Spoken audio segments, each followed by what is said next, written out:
আমাদের মা বোন আজকে বলেন না কতটা পর্দা শিখেছে, কতটা পর্দায় চলছে। আছে পর্দার কিছু?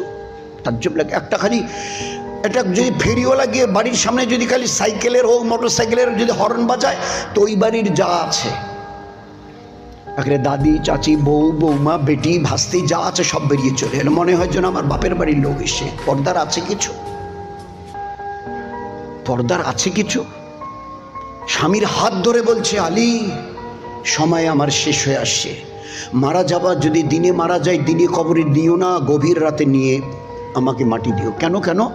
বলে দিনের বেলা যদি আমাকে ওই 4-5টা কাপড় দিয়ে পেঁচিয়ে নিয়ে যাও না, তো লোক দেখবে আর বলবে এইটা ফাতেমার লাশ, লম্বা কতটা ছিল, মোটা কীরকম ছিল, শরীরটা কীরকম উঁচ নিচ ছিল। এই আলী, যতদিন বেঁচে ছিলাম ওই আল্লাহর ভয়ে আমার এই চেহারাকে কোনো গায়ের মেহরম পুরুষকে দেখতে দেয়নি। আমি আল্লাহকে এতটা ভয় করি, মরার পরে আমার লাশ অপর পুরুষে দেখবে, আমি এটাকে পছন্দ করি না। গভীর রাতে নিয়ে গিয়ে কবরে রাখিও। তো মরার পরেও আল্লাহর ভয় মেয়েদের অন্তরে ভরা ছিল। আজ আমাদের অবস্থা